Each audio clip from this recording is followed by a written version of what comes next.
ছোলার ডাল হয়ে গেছে। আজ আমি করব নিরামিষ ছোলার ডালের রেসিপি।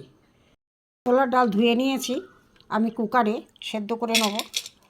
ছোলার ডাল সেদ্ধর মধ্যে এখানে কুচানো আলু আর দুটো কাঁচা লঙ্কা আমি দিয়ে দেবো, দিয়ে জল দিয়ে দেবো। এখানে কড়াইয়ের মধ্যে সর্ষের তেল দিয়ে দিয়েছি। এখানে আমি ফোড়ন দেবো একটা শুকনো লঙ্কা, একটা তেজপাতা, কিছুটা গোটা জিরে।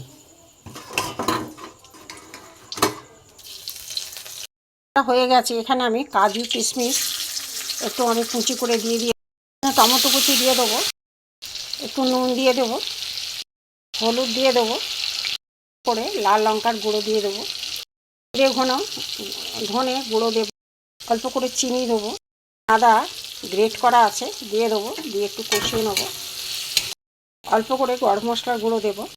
এখানে ডাল আর আলু সেদ্ধ করা ছোলার ডাল দিয়ে দেবো। এবার ফুটে যাক, দেখাচ্ছে। আমার ছোলার ডাল আমার হয়ে গেছে, আমি এবার নামিয়ে নেব। ছোলার ডাল হয়ে গেছে, ছোলার ডাল হয়ে গেছে।